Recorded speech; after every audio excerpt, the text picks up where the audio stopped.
there, I'm here today to bring you the first part of my February wrap-up. It's been quite a good month so far. I have been, again, hitting it with the audiobooks, so let's get straight into it. So, firstly, I read Autumn by Ali Smith. This is her latest release. Keep meaning to get to more Ali Smith, and I wanted to pick this one up even though I've got many others on my shelf because this is quite topical. It talks about Brexit and things like that, and obviously with something like that it moves so fast that I didn't want this to be outdated when I did read it. So I finally got round to it and it was fantastic. I was slightly disappointed in the end, but I think that's because I'm not really into art and things like that, and obviously Ali Smith often talks about art and her literature is often inspired by art. This follows a girl called Elizabeth and a man called Daniel. When Elizabeth was young, Daniel was the old man next door, and they sort of developed this special relationship, and it sort of looks at that, and Daniel is now in a home. He's sort of on death's door effectively, and we alternate between chapters of Daniel in sort of this other world where he's sort of reflecting on his life in this comatose kind of state, and we also follow Elizabeth in the modern day going about her life and visiting Daniel as well, and we sort of flick back to the past to see conversations between them, and her mum wasn't happy with the way they were together, and sort of nothing ever happened between them, but Elizabeth certainly is conflicted about her feelings for him because she did have a lot of love for him and he was sort of her ideal man, although obviously they were never going to be together and it was never like that. But I think ever since she met him, she was always looking for a guy who was like him and no one ever compared. It is really good and I really enjoyed the bits about Brexit. It's not necessarily about Brexit. Brexit's definitely in the background of it. It's just going on in the world around them, so we sort of get the people's opinions, and it's really effective the way it looks at the idea that, especially when Brexit first happened, everyone was very worried that racism was going to become the norm and people felt it was okay to be racist and homophobic and things like that. So it looks at that, and it was really interesting, but in the end it kind of goes off on a tangent about this artist that Daniel used to know and Elizabeth discovered while she's studying at university, and it kind of lost me there, but that was literally like the last 50 pages. It is well worth the read. Ali Smith's writing, as always, was phenomenal, and I definitely need to read more of her.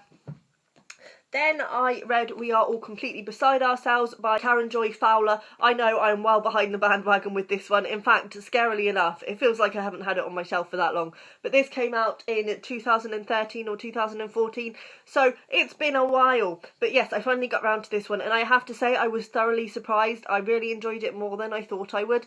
So I thought this was going to be like an enjoyable read in terms of it being like a mass marketed book because it was everywhere for a while. However, the writing in this is really good, and I wasn't expecting it to be as good. Straight away I was gripped. So we meet Rosemary, and she basically explains that something happened in her childhood, and we know straight away that her sister Fern has disappeared from the family home. Her brother has run away as a result of that.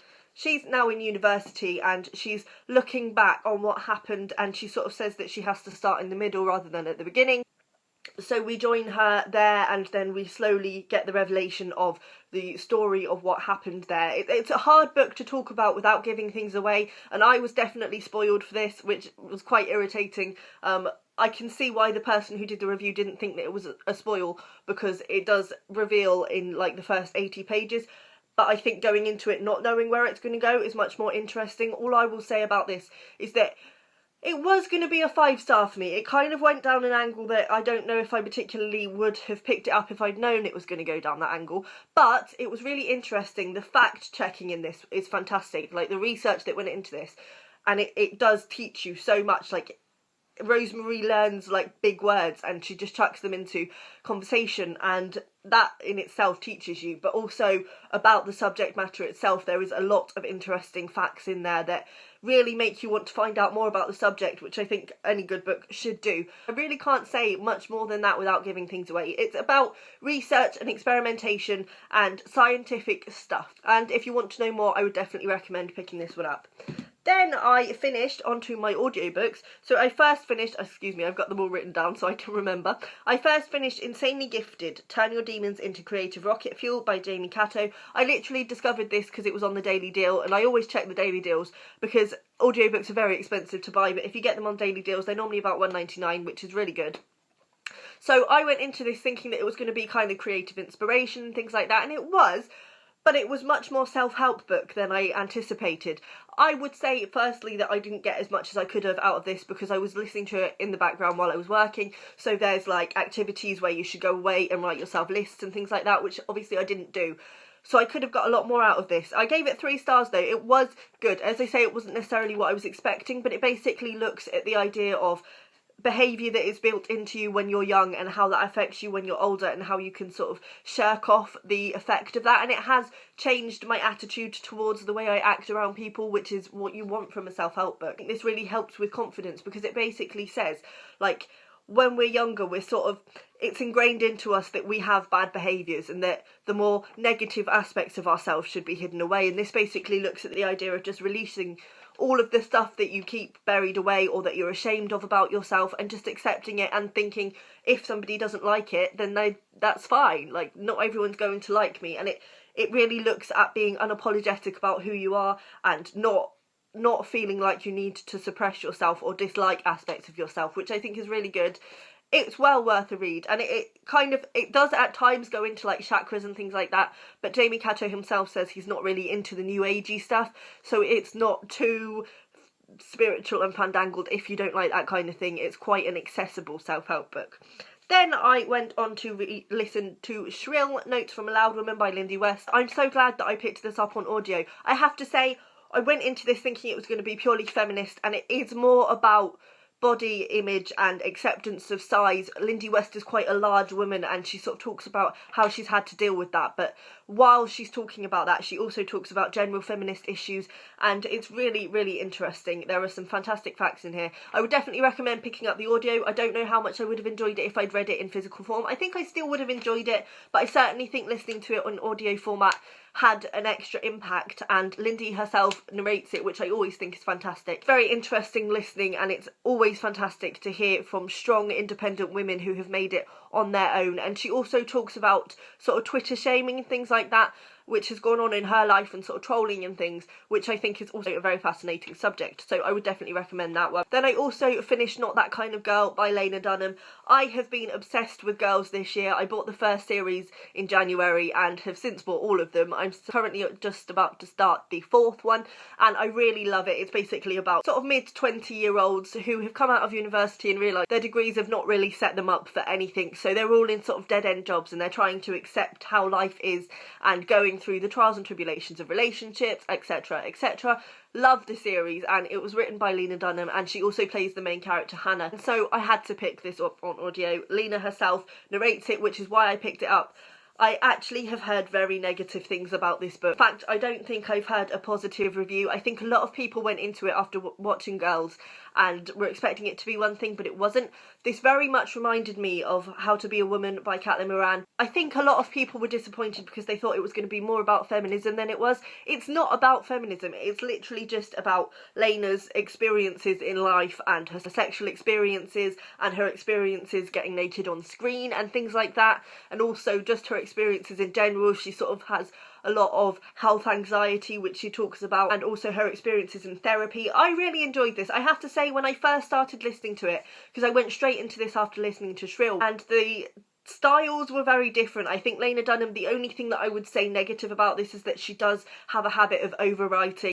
For me, I always think that saying something in the most simple way is the most effective way. You can overwrite and try and use smart words, but it just kind of sounds silly and convoluted. I do think she did that in some aspects, but you kind of get used to it, and after the first section it does get much better. I really enjoyed it. I have to say I gave this 4 stars as well. It was an enjoyable read. Again, I would probably recommend listening to this on audio purely because Lena Dunham does narrate it, and although her narration style is quite monotone and quite stiff, it still adds something to it because she's talking to you about her own personal experiences. I don't know how much I would have enjoyed this if I had gone into it not knowing who she was, but that said, I went into How to Be a Woman without knowing much about Caitlin Moran, and I still enjoyed that. I think it's just perfect for a 20-odd-year-old woman who is kind of struggling and feeling a bit alone in certain aspects of her life, because Lena Dunham does not shy away from talking about the things that are embarrassing and like the awkwardness of sexual experiences and things like that. And it's quite funny at times. It is well worth a read. Then I'm going to talk about a book that I didn't finish, and I don't normally talk about books that I didn't finish, apart from the fact This is one of my monthly challenges, and I'm not going to be reading another book in replacement of the monthly challenge because I think I'm still happy with the result that has come out of me not finishing this. So this was City of Glass by Cassandra Clare. I have read the first 2 books in the Immortal Instruments series and they were okay. I read them a long time ago and they're not really my thing at all anymore, which is why I'm not going to go too much into this, because I don't think it's fair for me to say that I hated it, because it's just not for me.